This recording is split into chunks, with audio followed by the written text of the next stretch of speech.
Welcome to Inclusion Bites, your sanctuary for bold conversations that spark change. I'm Joanne Lockwood, your guide on this journey of exploration into the heart of inclusion, belonging, and societal transformation.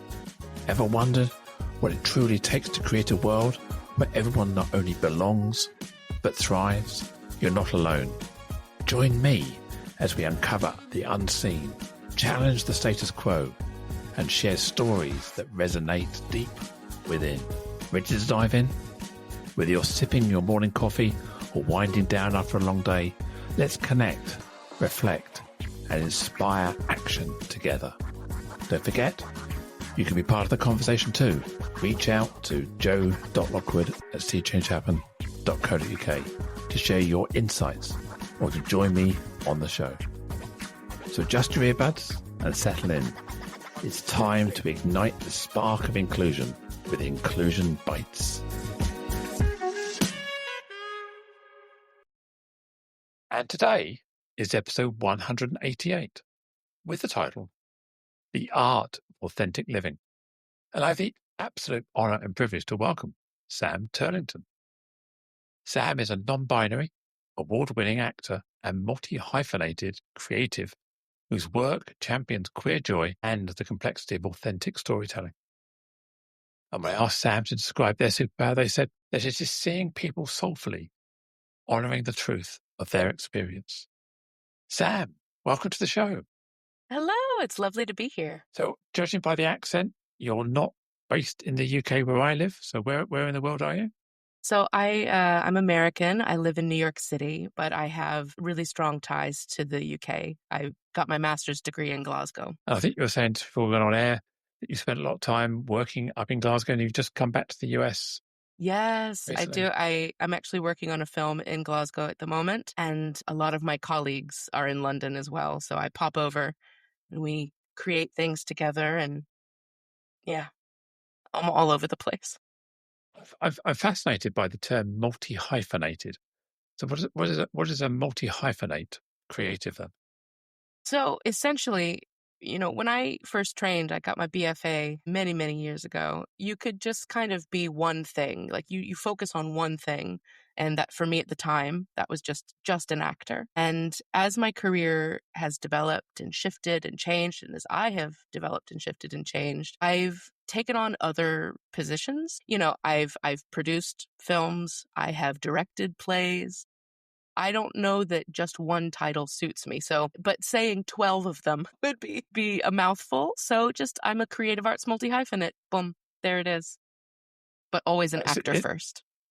So it's kind of the identity equivalent of being non-binary, I guess. So you're not nailing yourself to any particular identity there. Absolutely. I think my entire life could be summed up as if I find myself on a binary, I jump off of it immediately. So what makes you tick? What was your kind of inspiration as a young person to plot your course in this direction?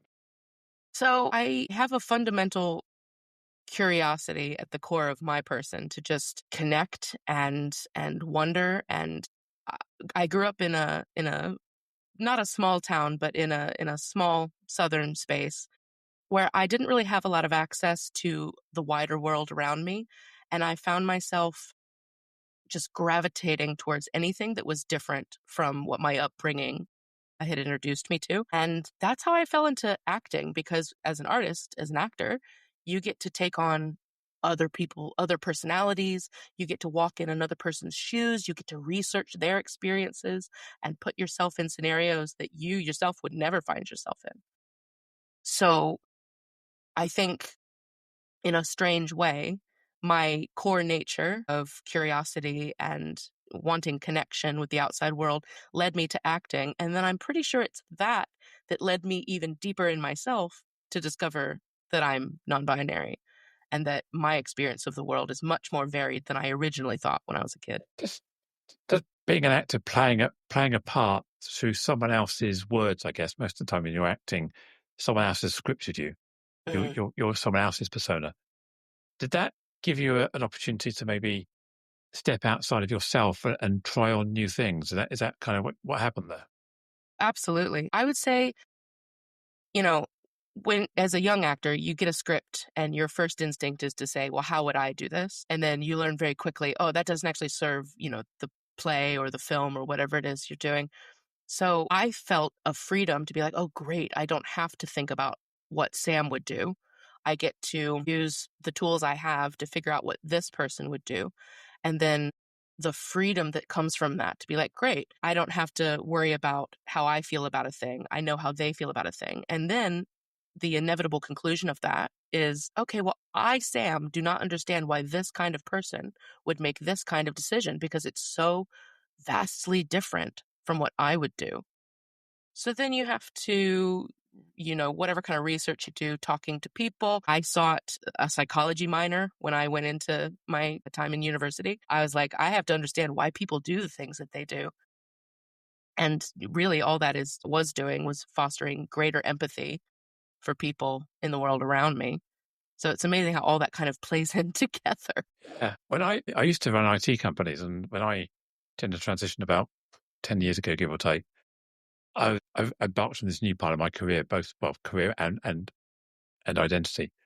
And I was looking for what I was going to do in the middle, and I thought I would try and get into acting because I had a few friends who did bit parts. The sort of Hmm. they were the person walking behind somebody, or they were serving them at the table. The sort of minor roles. And I registered with a load of agencies, and I never got anywhere as it happened. But I did have a couple of auditions, doing a few things, and it kind of got me into that. It made me realize that I didn't want to do it, to be honest. But it was fascinating because I actually changed my bio to being aspiring actor at one point. I love it. You have to manifest it for it to become real, don't you? So I tried to manifest it on my bio, and I just decided it didn't pay very well. It doesn't. When you're in that early It stage, it was really like doesn't. £100 for a day or something. And I thought that's a lot of work to go all the way to London and back and stand around and maybe get to that. And I decided I wanted to focus on higher worth opportunity. I Yeah, absolutely understand. The amount of work that you have to put in as an actor compared to the benefit and the compensation that you get, especially early career, is near impossible sometimes. I'm inspired by I don't know how younger me did it. I really don't. And I applaud them. And any young actor who's starting out right now, particularly, goodness gracious, they're my heroes. I don't the leap of faith you have to take and the amount of work you have to put in and the amount of rejection you have to deal with in an already tumultuous world that's rejecting you and your identity but potentially is overwhelming. yeah. But I soon figured out that my stage was different. It didn't need to be an acting stage. So I'm now a keynote speaker, a professional speaker on stage. Mhm. So you still bring that larger than life persona.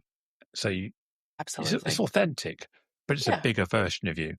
It's not the quiet you, it's the stage you. So yeah, I enjoy performing because I think being a professional keynote speaker is a performance as well. It has to have Yes. act one, act two, act three, and a thank you at the end. So yeah, it is like being a solo performer, solo act. For sure. The overlap between public speakers and keynote speakers and actors is I mean, the Venn diagram is a circle, basically. It's the same thing. Except for I think you usually control what you're going to say, and we Often, sometimes are often, saying other yeah. people's words. Sometimes I don't know what I'm going to say next. So it is like ad lib. Sometimes it is, yeah.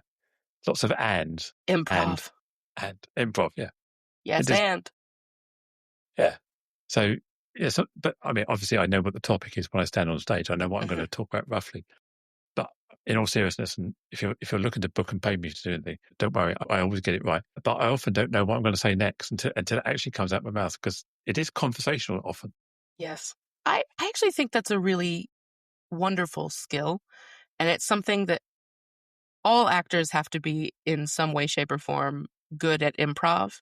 And if not improv, when you're in a play, you have to be so comfortable with the script that it's as if you are saying it off the cuff. It's as if it's not pre-planned.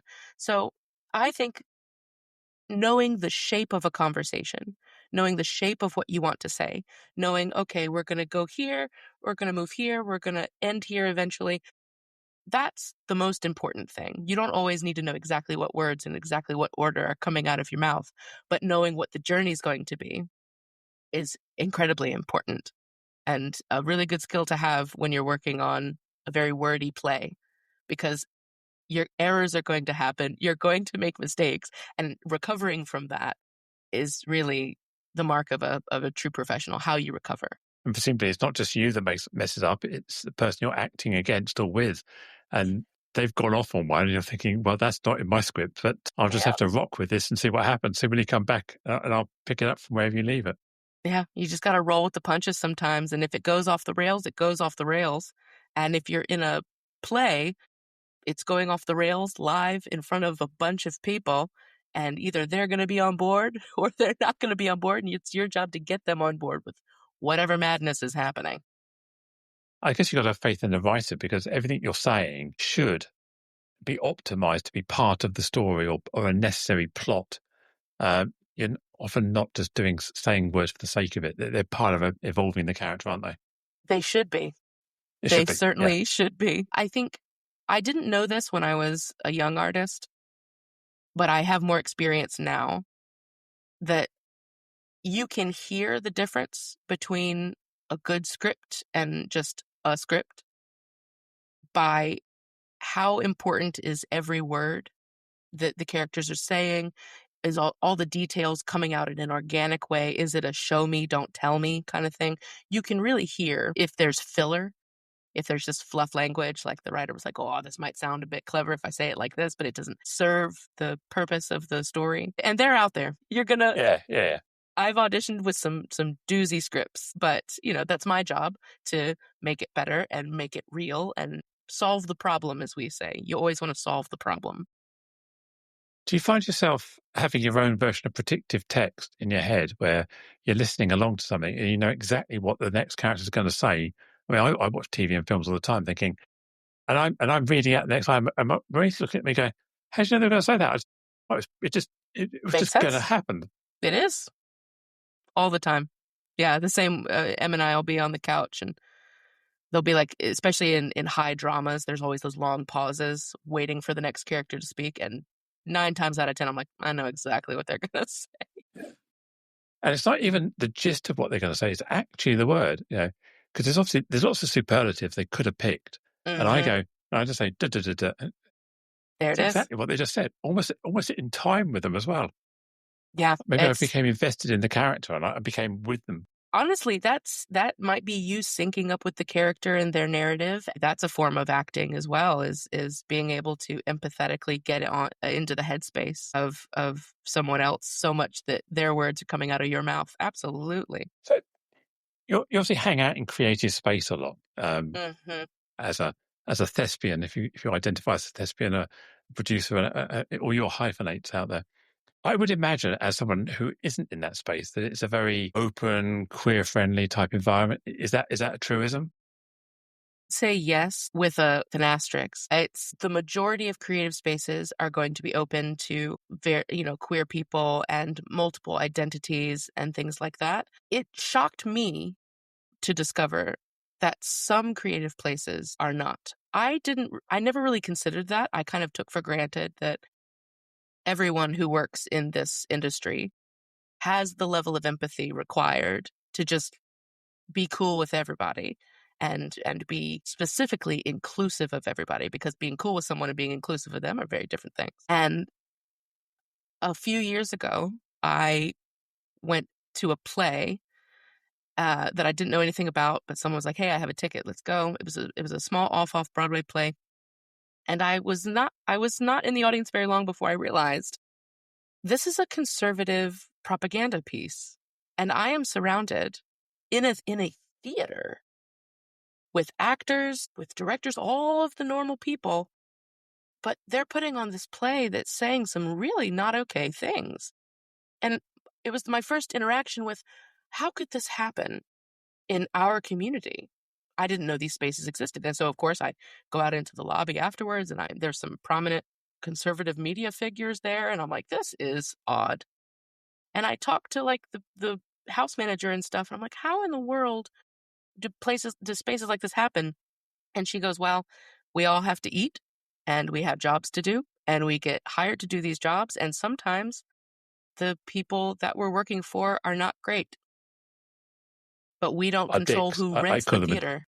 Some people are dicks, and you can't legislate. It was so shocking because the house manager was like, "Well, I don't know when the theater gets rented, we don't know what show's going in there, so we're just as surprised as you." And I said, "Well, what about the actors? Do you know what's going on with that?" And she was like, "You know, it's an acting job, and some actors can just be like, well, I'm not going to worry about it. I'm just going to do my job and then get on with it and take the paycheck." I was shaken by that news. Can't bring your friends to the opening night, can you? That's Oh, I don't know sort what of it the is. shame. I'm in this play, or you can't come and see it. It's awful. Here's the thing. I've been in some bad plays, but I've never been in bad plays because they were written by bad people. Or had something bad to say. I will happily invite my friends to a bad play that's not very good in the writing or the storytelling is green.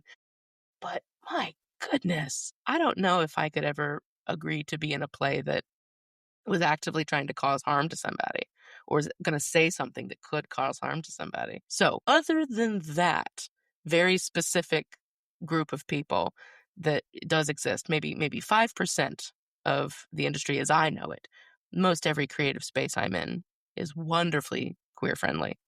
Thank goodness. You said earlier about it's not you playing the role. You're having to step into the character, and the character plays the role, if you like. Mm-hmm. Where do you stand on your own identity? Do you play cis male, cis female characters as a non-binary person, or do you have to bring your identity into that role as well? My first and foremost approach is to always bring my identity to a role, but I play cis women all the time. I've had a highlight for me has been playing cis men recently, which is really great. I usually, when I get cast as whatever gender identity, the first conversation I have with the director is, okay, you have chosen someone like me to play this role. Let's deal with the narrative dramaturgical ramifications of that or the gift that is. I was in a play last year by a wonderful playwright who's actually in the UK, and the role I was cast as was just called The Son, S-O-N, and it was a family dynamic where, parents and then a son and a daughter, and they cast me as the son, and the director said, actually, how would you feel if we explore what this role's gender identity actually is? Does it actually need to be a cis man? It doesn't have to be. Let's see what happens. And we ended up coming to the conclusion that this character was non-binary, and it actually served the story better for them to be so. So that was a moment of me bringing who I am to the role, and it actually made the play better. And I think now the writer has actually rewritten the script to that character just is non-binary now. I suppose at that point there, you're then having to give an authenticity consultation top to bottom on that script so that all the characters who interact with that character know that person's identity, how they're going to refer to them, how those relationships work, family, whatever. And all those little words that you forget are gendered. Suddenly you have to be reorientated, don't they? Absolutely. One very specific example of that, I was in a production of As You Like It, and I was playing Touchstone, who's the clown in that play. And originally written for a cis man.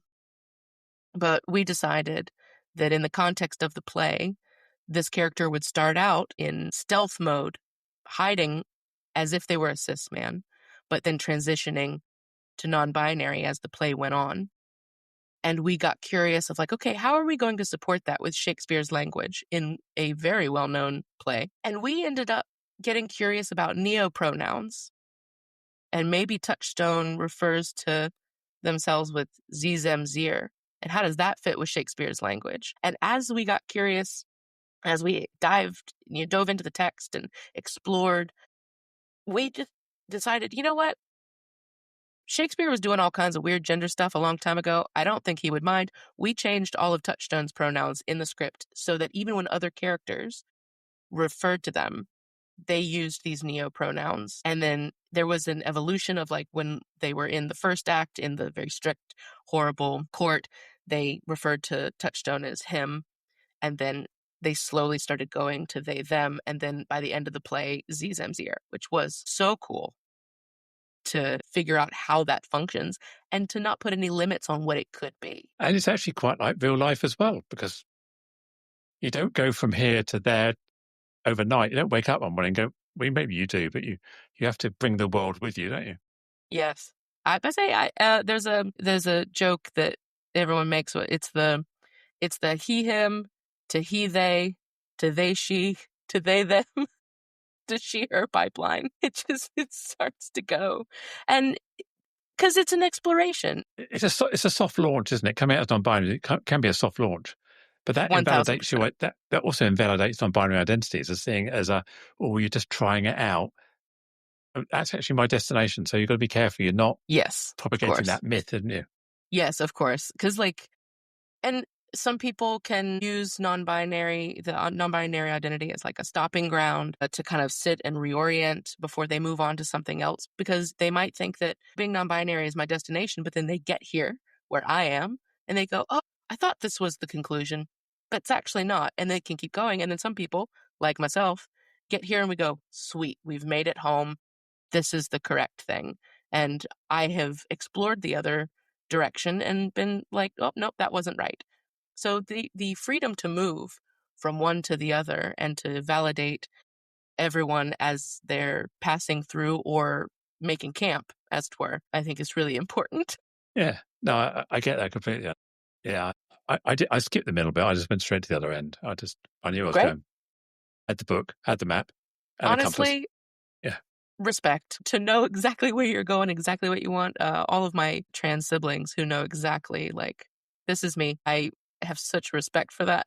And I have such admiration for it because I've just never been able to make up my mind. But to be fair, my evolution was back in the 1970s, and think about how long ago that was. And Mm-hmm. her was bad enough in those days. There was no queer option or gender queer or gender expansive options at the time. You had to be here or I had to be here. And that bit in the middle was a destination rather than, as you say, a stopping ground. And Absolutely. what's going on here then? Let's have a look around. So true. I mean, as tumultuous as things are right now for our community, I can't fathom the experience that it was in the 80s, in the 70s, in the 60s, and beyond. Yeah. Unbelievable. Well, there was no language. There was nothing to envy or be worried about. It was, when you've got no options, you don't worry about having no options because you don't know there are options. So you don't know what you don't know. Absolutely. That was a big thing in conversations around my coming out. Because as far as the current generation believes, I came out later in life because so many of our community members get to come out when they're like children because they know exactly who they are and they have the access to the language. But non-binary did not exist when I was in high school, when I was in middle school. I don't think I met an out trans person until I was in college. So I had no access to that identity or that life or how it might apply to me, which hilariously, I figured that out through theater. I got cast not long out of school. I got cast in a play playing a trans woman. And that in that time, the conversation around casting cis actors as trans people was not existent, really, or was not loud like it is now. But I ended up playing a trans character, and it was the first time my brain went, is this me? This is the way I feel. And it was a doorway. I haven't ever told that director who cast me in that play, but I need to write her a letter and say thank you. Because if it wasn't for that play, I don't know that I would have gotten the unlock as early as I did in my adulthood. It would have been many, many more years later before figuring out who I was. Maybe she knew something that I didn't. I don't know. See, now you say that, I can relate to that experience where there's a life trigger that allows you to unlock that door, whatever that may be. So when I say I knew from a very early age in my life, there were certain triggers that if that hadn't have happened at that time, it may have happened later, but I can say that that was a key to that door that went, now let's explore that. And then once you've got the key, you want to keep trying the doors, don't you? You want, yeah, I've got the key now. I want to keep opening stuff.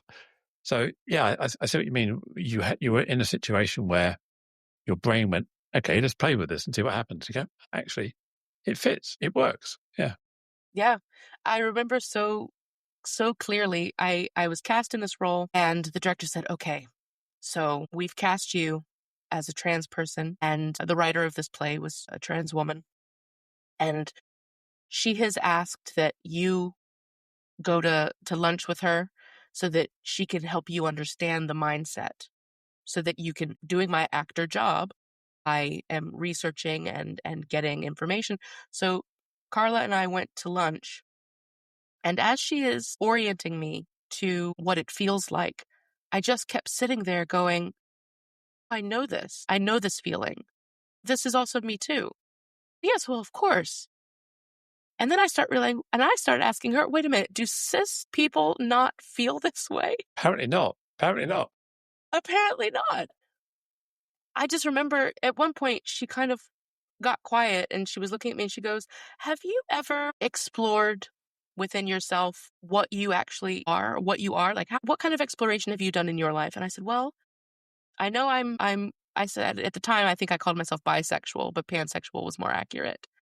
And I was like, I've never really felt at home in the space that I was raised. I never felt at home in the gender assigned to this body by the space that I was raised in. But I've also never felt like the other called to me in a way. And she goes, all right, well, through this project, I just encourage you to keep asking questions. You're so curious about the world around you. I'd like you to be curious about yourself, because that's going to bring you home to this role.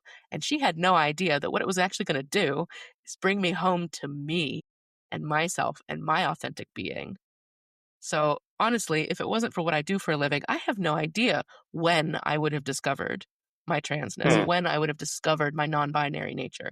I don't know when that would have happened. As you were talking, I was thinking about, this is how my brain works, blood types, and the fact that O negative is the universal donor and AB positive is the universal receiver.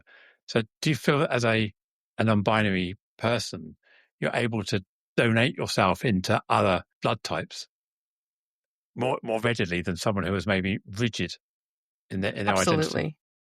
Absolutely. I feel so, now that I am fully my authentic self, I feel so connected to every experience. I don't feel like obviously I have my lived experience and other people have their lived experiences, and that will color what I'm able to relate to. But on a fundamental level, being able to identify with every person that I come into contact with and every story that I hear and being able to relate to it, especially when it comes to gender and sexuality and the internal struggles that we all experience. It's not like cis people don't experience struggle or don't experience, the cognitive dissonance on the inside, or these are all universal feelings, just some of us express them outwardly in a very different way. So I would say, yes, I do. Do you come across many cis het actors who attempt to play a queer character and either they don't get it or they're conflicted? I'm just thinking of Eddie Redmayne playing in The Danish girl. Blank. Yeah, Danish girl, yeah. Now, here in New York City, I can't think of any. I can think of cis het actors who have played cis gay or lesbian roles, and sometimes you see them in plays and you go, that's not how we talk, or that's not how we hold ourselves. So you can kind of see the seams a little bit. Kicks in. Yeah. Because, as an actor, stereotype is a little important because it gives you a quick flash look at something, but then you have to get curious and go past the stereotype and able to actually be. Because, every stereotype is grounded in some kind of reality because that's how we categorize humans. So, but we need to unpack that and find out, okay, is this a harmful stereotype? Is this a joyful stereotype? What kind of stereotype is this and how can we actually get to the reality? And in my observation, a lot of cis het actors, particularly cis men who take on gay male roles. They go to a stereotype that is common for their viewpoint, but not ours. Our community knows how cis gay men are. The straight community doesn't always know that. So, but I think it's a little more, people are a little more mindful of that now. And there's so many actors who are out and proud. Just cast people for the roles that they need to be playing, you know? It's the same thing with I'm a fat bodied actor. Don't cast thin people to play fat people. Just don't do it. We know us. Let us play us. Yeah, unless you've had boob sweat or got out of breath walking up and down the stairs, if you're too fit, you're never going to appreciate the nuances and the. Give me 5 at the top of the stairs. Or something as simple as sitting in a chair. Because I'm larger bodied, I have the knowledge that most chairs are not structured for my weight. And so I'm going to tell you what, every time I sit, I'm just going to go down really slow to make sure this is going to be okay. And I am in the fat community, I'm considered a small fat. Okay. So if I'm worried about this, my other bodied friends, my fatter bodied friends are, it's a nightmare. It's a nightmare that the world is literally not built with them in mind. So you know what? We understand this. We understand what it is to like struggle to find clothes in your size and have to shop online because they never have your size in store, right? Or have to be perfectly put together all the time because of the stereotypes people associate with big fat. So, it's just let people play their identities is what I think. Yeah, I mean, I can identify as a past large body person. I was probably 300 pound plus at my max, 20, 22, 23 stone, and I've lost 140 pound, 120 pound recently. So yeah, I've been to that thing where we go to a pub garden in the UK and they've got that white plastic furniture. And it used to be a party trick. People would look at me and go, "You really going to sit on there?" I go, "Oh yeah." And I go, "I'll be careful." And all of a sudden, you hear this cracking noise, and suddenly you're on the floor, and this thing has just gone like a baby giraffe up from underneath. Right. It's just ridiculous. Literally, those plastic chairs. If I see those, I'm like, no. I'll be standing. Thank you very much. And how uncomfortable is it? Everyone sits on the grass. You think, how do I get down there? How do I get back up? And it's bloody uncomfortable as a large-bodied person just laying on the grass or sitting on the grass.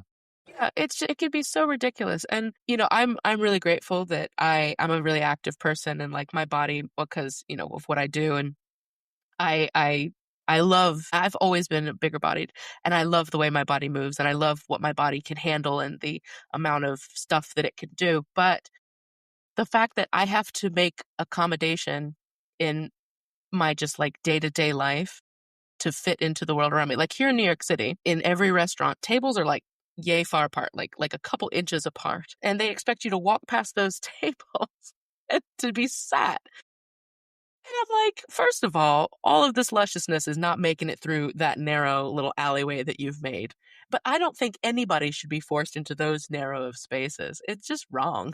It's not okay. Well, the diners on one side are going to get your butt in their face or wiping across their food. And the other side, it's probably your boobs, isn't it? And then my ultimate fear is that one day I'm going to try to squeeze through a space of tables like that, and they're going to have like a bottle of wine sitting on the table, and I'm just going to knock it. I'm going to knock that with my booty and then be like, I'm so sorry. Now I have to buy your dinner. And I'm just going to like throw myself in the Hudson. It's shameful. I can't. So bad. But if people would just be mindful and like move the tables a little farther apart, that's all you got to do. And then it would be fine. See, as a reformed large-bodied person, I've got these stories. I lived with being larger than life for 30, 40 years of my life.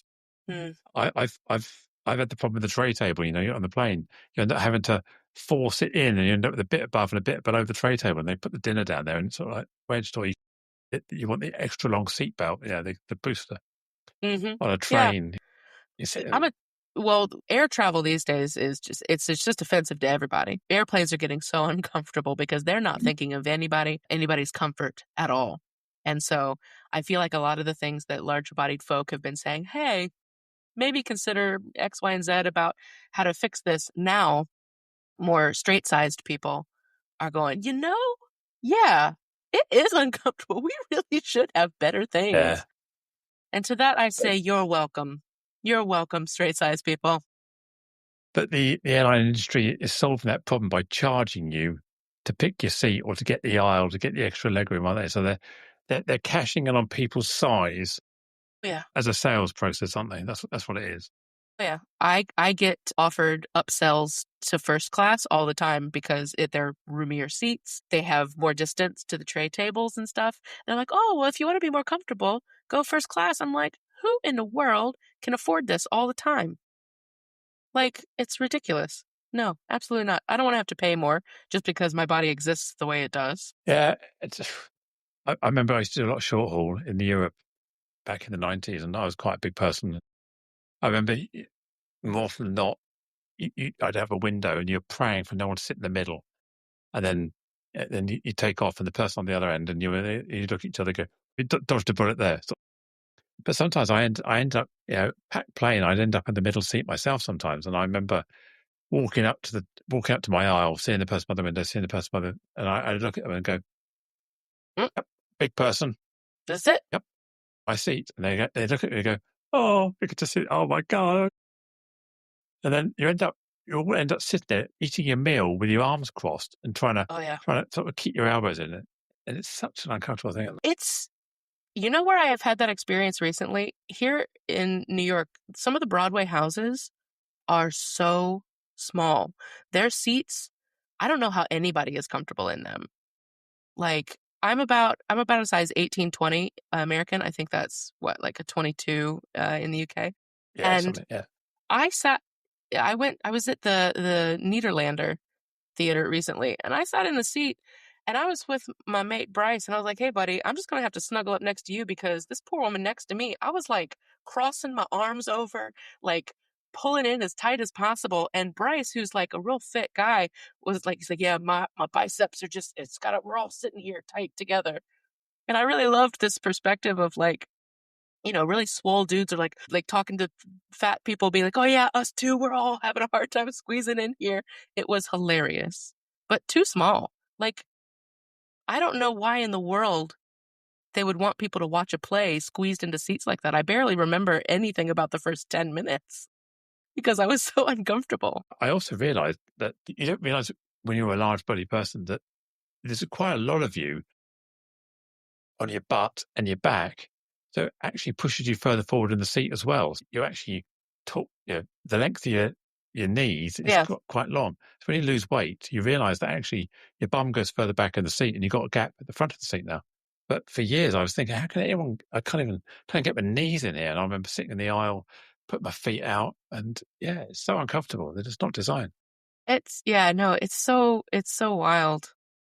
And they cram, and tall people as well. I have a couple friends who are very tall, and when we go to see shows, it's like they're constantly tucking their knees in and stuff. They're not made Most places are not made for dimensions outside of, I don't know, the standard body for the these, like from the 90s or something. It's Yeah, ridiculous. we're eating too much steak and red meat now. We're growing too big, aren't we? It must be. I tell you, I haven't had red meat in a very long time. I'm a flexitarian. I mostly eat fish and chicken, and I didn't realize just how much red meat is in all of, like, especially as an American, and how much red meat is like the centerpiece of all of our diet in America. Like, it's all we eat. And sometimes finding meals, especially when I go to benefits and stuff, finding meals that are not beef or pork is really, really difficult. My perception is that the meat, beef and pork, is cheap in the States compared with other parts. It is. And I don't want to get into a debate about your food hygiene and GM Oh, and all that kind of, but you've got a lot more cattle and it's a lot more, there's a bigger market. So beef steaks in the US are large and cheap, aren't they, generally? yeah. And varying in quality, of course. A big reason why I stopped eating particularly beef, but red meat, was because I just can't with how we treat our food here in the States. Growing up in a southern home, I think we ate beefsteak 3-4 nights a week.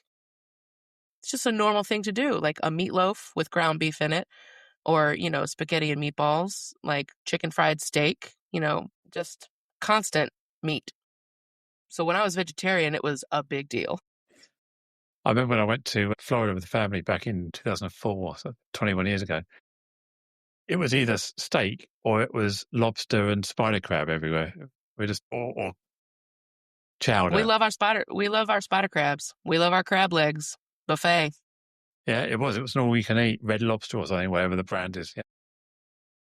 I'm gonna tell you, Red Lobster's not an establishment that I visit anymore, but their cheddar biscuits, come on now, they're pretty good. It's the Well, classic. maybe next time I feel safe to come to the States, I will. And that kind of segues us onto another part of the conversation. Really, is how are you and your buddies, for want of a better way of describing it? How is it? What's the world like from your perspective? I mean, it's difficult to know the temperature of the water when you're sitting in it. That can be a struggle. I am incredibly grateful that I have spent years outside of the States, because my time in Scotland allowed me to take a minute and reorient myself and look at my country from afar and really take stock of how things are. So, of course, and being a performer, anytime someone's like, how are things? My gut reaction is to always be like, oh, yeah, it's great. We're getting on. Everything's fine. But in all honesty, trans and non-binary folk, all queer folk in America are in crisis right now. We are dealing with, much like our siblings in the UK, our government constantly putting laws on our bodies and trying to limit our movement. And even if the legalities and the logistics are not permanent fixtures, the conversations around them, the constant checking in, the constant hearing our identities weaponized is exhausting and, draining. And it makes our joy and it makes our celebrations even more vital and rebellious. And I have never so fervently embraced joy as an act of resistance as I have right now. I didn't really know what that term meant until standing in this current cultural moment. Now I get what joy as resistance means because I have to live it every day. So yeah, I often say to people that I'm a protest just by existing. It's kind of I make people uncomfortable just by the fact I'm here. Mm-hmm. If you've never been in that position, you don't know what that means. Just by standing somewhere and being present, you are polarizing people, aren't you? Me being visible is me saying something. Walking around as myself during the day, I am making a statement. I am a walking protest all on my own without meaning to be. I saw a TikTok recently that has just been echoing in my mind. You know how sometimes people go, oh, I don't get into politics. I don't like to get into politics. I don't follow politics. A woman on TikTok goes, well, politics followed you all the way to your house. Politics is very interested in you and is with you all the time. And that is the core of how I feel at the moment. Quite stressful, isn't it? Yeah. Thank goodness I have a good therapist. It's exhausting. I will say there is something magical that happens when your entire community is stressed out and exhausted and you all come together and you go, okay, we're going to be stressed out and exhausted together. And that creates tighter bonds. And I've never felt closer to my community than I feel now. But it is such a heavy weight. And I'm ready for it to lift. Something's got to give. I don't know what that is. And without sounding overdramatic, it does, you're right, it does bond the community. I mean, you think about what's going on in Ukraine and how that's bonded the Ukrainian people together, what's going on in other war-torn territories, and what's going on in Gaza probably. Yes. People are finding that solace in human contact in themselves. And I think the key thing from a human perspective is it's not having hope and not being alone, isn't it? Yes. And lonely. It's trying to find that kindred spirit. We need a tribe, don't we? We need a tribe. Yeah. And bonding together in times of need is what we do as humans. I think that's what's happening. Yeah. A core tenement of our humanity is being together and getting through things together. No great achievement was ever actually achieved solo, alone. There is no world-changing thing that has happened with one person. There's always, if one person is put to the forefront of, oh, this stuff happened because of this one person, there were hundreds probably of people around them supporting them in some way, encouraging them in some way. So I think the power of community and the power of people is what's going to get us through all of this. I think it is particularly the queer community, the magic thing about all of us is that um, our resilience does something to the people around us. Seeing queer people be resilient inspires community and relation and empathy in other people. I have seen families who, did not agree politically, but who had queer members in them. I have seen the more conservative of these family members pivot and go, you know what? I'm watching you rally with your people. I'm watching you rally with your community and standing on what you know to be true and your identities. And while we might not agree with you, you're right to do it and you're right to fight the good fight. And it's inspiring. And they have joined up and still not understood fully, but known it was right to do anyway. And I think that's an amazing thing about our community. Is New York a relatively safe place? I mean, East Coast, West Coast, is it? It's a bit in the middle that's the worst. I find it to be a really safe place. I've lived here for over 10 years, and currently right now we're in a time where a bunch of influencers online are like, oh my God, New York is so scary. New York is what it's always been. I feel very protected here. That's not to say that harm doesn't happen here and that there aren't people who, it's a very touristy place. People come from all over the world. So, things happen here, but all in all, I feel safer here than I do pretty much anywhere else in the United States. I can tell when I leave New York City. There's a different feeling. But here, yeah, we're fine for the most part. New York has zones anyway, doesn't it? It has the Bronx and places like that where you have to know where your community is and where your community isn't. I know better than to go to Staten Island. I know better. I don't go there. Yeah. Most of the communities keep to their own. No shade to Staten Island. I'm sure there's some really lovely people who live there, but that's not a. I went there. I went to Staten Island once. When I was in New York, we heard that the Staten Island ferry was free. Mm-hmm. So we thought, well, if it's free, we'll go for a boat ride and go to Staten Island. So we went over there. That's great. Boat ride, loads of people, got off the other end, got on the next boat, came back again. So it was like we had a little free tour across the bay. It's great. That's a wonderful way to see Staten Island and then immediately go back to Manhattan. And we do. Sit from the boat and wave at it. Yeah. Yeah. Yeah. I feel very privileged to live. I'm in Brooklyn specifically, and I feel very privileged to live where I do and to feel as safe as I do. I know there are people who come to New York or people who are here who don't have that same experience, and I definitely hold space for that. But compared to like where I grew up and what my experience would be if I was living where I grew up, or some other place like all of our siblings in Texas or Tennessee, those places which are like actively dangerous for queer people. So in comparison, it's hard to ever say that I have a hard time here. I was in Oakland last year in California and hanging around the Bay Area, San Francisco as well, on my own, largely, apart from being at a conference. And I felt very safe. In fact, in Oakland, I felt less safe as a white person than it had nothing to do with my gender or what. Interesting. Yeah. In fact, I was trans. I just felt nervous being around, they call them panhandlers, people begging on the street and on the tube and subways. I felt more wary about the potential drug culture on the street and that kind of thing. I felt more under threat by the random stranger somewhere than I ever felt around who I was, if you like. Isn't that interesting that depending on where you go changes what otherness you have that is being called attention to. I'm in some spaces where, my otherness of size calls attention to me. I'm in spaces where my otherness of gender calls attention to me. And, sometimes I'm in spaces where, my race is an otherness because I'm in a minority there. And it's just, it always is fascinating what you expect to be the thing that goes, I'm the only insert thing here in this space, and what makes you wary, how that shifts and changes as you move through the world. Picking up on that, what you just said there, you're the only one in that space.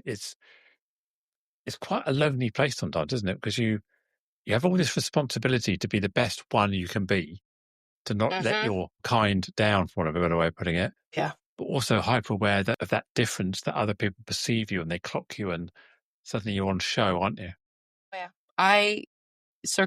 Connecting it back to as an artist, I can't tell you how many times I walk into an audition room and I am the largest body in that space.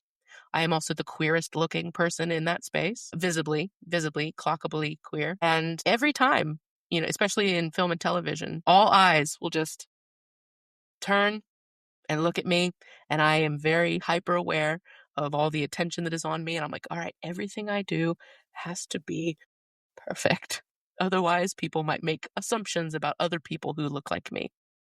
And it's a large responsibility to bear. So you've got your queer responsibility, you've got your large body responsibility, you've got your non-binary, everything's going on. And your pansexuality's got to kick in there as well. And just, by the way, multi-hyphenate. Yeah, hyphenated, yeah. My multi-hyphenate identity constantly on display, and constantly I'm trying so hard to be a good advocate for my communities. Because, as an extrovert, I feel like we have extra, because we're the ones who will talk and engage with and have the capacity for it. I feel like I definitely have to take on that role as much as possible. I just need a rest. I can't have a rest. I'm an extrovert. I've got to entertain everybody. I'm on all the time, constantly on. Although the older I get, the more important I'm realizing taking the time to turn off and just rest and be away from things. Really important. A bit of neurodiversity kicks in, you get distracted on something, and then you get engrossed in something else. All the time. Sounds normal to me. Yeah. It's just my life, That's just, I'm neurodiverse. And so the way my brain works, I've learned to just roll with the punches and let my personality embody that and follow that and sit and wonder, wow, how do people who don't have this experience just do? That's amazing. And be in awe of other people's experiences. Yeah, for the people who've never opened that door, whatever that door is. Yeah. Yeah. You have the opportunity before you die to open the door and figure out. Yes. It's never too late to open the door. It's never too late to crack the egg, as they say. And I encourage all people to do so. Again. If it's scary, just shut the door. Doesn't matter. Lock it. Throw the key away. Yeah. But only do it after you tried it. Yeah, life is too short not to open the door and at least see what's going on back there, It's a lot of fun, actually. Most doors are crazy. Truly. I had no idea that my life... Yeah, I had no idea that my life would be this joyful and this wonderful on the other side of the door. I thought it was going to be scary and constant turmoil. But as bad as things are for our community, I've never felt so at home in myself and so joyful in the way that I live. I had no idea. So I will take the bad with the good easily. What a conversation we've had. So we've been nattering away now for an hour and a half. Half an hour in, I said to you, we better press record. I was going to waste all this. For anyone listening right now, we've been doing this half an hour before you started. We carried on, and we could carry on for another half an hour, I'm sure. But it's been absolutely fascinating to meet you, Sam. We both opened the door and we both bumped into each other and gone, wow, what a place. How can people get hold of you? How can you help people? So anyone who wants to get a hold of me, I'm on Instagram at @seturley, and you can check out my website, www.seturlington.com, and shoot me a message. My contact information is all on my website, so I'd be happy to connect with anybody. So anybody who wants to talk about, open doors, I guess. Absolutely. You want to know about opening doors? Holler at me. I'll talk to you about, picking the locks, how to relock the door if you need to. I'll help you across the threshold. Absolutely.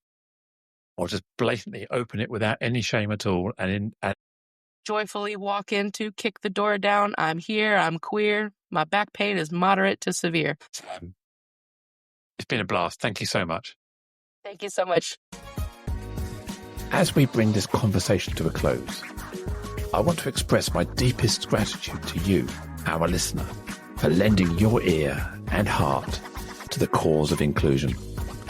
If today's discussion struck a chord, consider subscribing to Inclusion Bites. and become part of our ever-growing community, driving real change. Share this journey with friends, family and colleagues. Let's amplify the voices that matter. Got thoughts, stories, or a vision to share? I'm all ears.